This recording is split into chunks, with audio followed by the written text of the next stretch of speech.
Welcome back to STL Live. I'm Sarah Thompson, and we're learning about Access Academies with our guests Nick McDowell and Tom Mackowiak. Thank you again for being here. So we kind of glossed over it a little bit in the first segment. I want to be sure that we really emphasize these three pillars that are the foundation of Access Academies. And if you don't mind to kind of reiterate that again.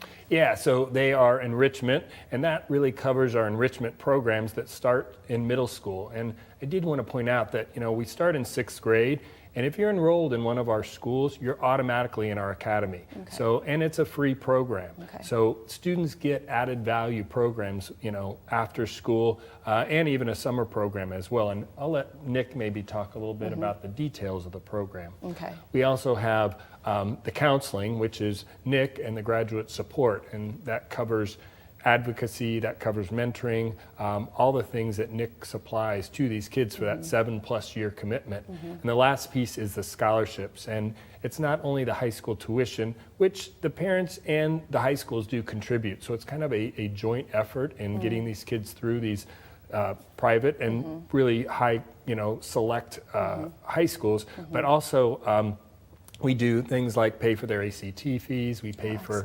ACT prep, we pay for college visits, we pay for college applications, and we also have this really cool work-study program where kids from the high school work and tutor back in their grade school, and they get compensated, but half the compensation goes toward their high school tuition, and they can even choose to put the other half, but it engages them back with the school that they came in to and with the students. Yeah, no, I think it's important to emphasize that, because sometimes people will hear parochial schools, they'll know the reputation, they'll know that it's going to be great for their kids, but they think the cost, and programs like this, what kind of cost do we have? So I appreciate you emphasizing that. It's also important, I do want to talk about, before we move into the enrichment and some of the stories, the success stories, the outcome successes that you have, because they're pretty strong.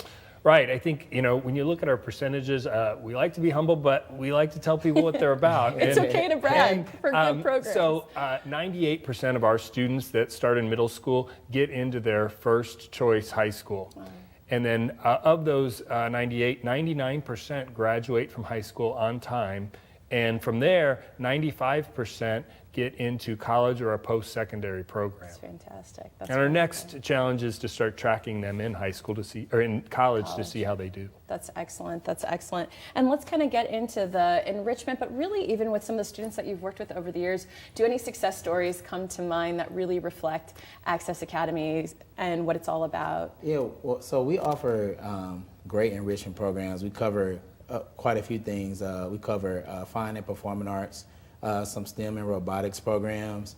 All of our kids participate in character development and some type of a health or physical education. And then the huge thing is all of our kids participate in a college career readiness program, which gears them into the careers field, into different colleges, like Tom talked about, the different post-secondary. So that's, your trade schools, military, so all the options that are available to kids. But I think about, when people ask about a success story, I think about one student that I have who grew up in the inner city, North City, and kind of just dealt with some troubles growing up, lost a family member here or there, but was a very resilient kid, went on to go to DeSmet High School, was a star athlete, played football, was involved with so many different things, and he had so many options as far as sports into college, but he was very specific about going to a communication school, and he chose to go to Mizzou. And so he looked at all those different options about being able to attend colleges for playing football, and once he got to Mizzou, he chose not to play football. He really wanted to focus on his studies, and right now, last semester, he was able to study abroad in China. And it opened up his whole horizon to communication and how communication works. And he's doing very well as a student at this point. He's a junior now and getting ready, looking at different internships. But he's just been a great kid, and he's always willing to give back. He's always staying in touch. And I think about all the work we do and all the support that we have for the families and all the relationships that we build. But all of that means nothing. But the feeling you have when you have a kid to say, hey, Mr. Nick, I did it. I feel comfortable about it. I feel good about myself. I feel like I'm heading in the right direction. Who face some adversity through life. Right.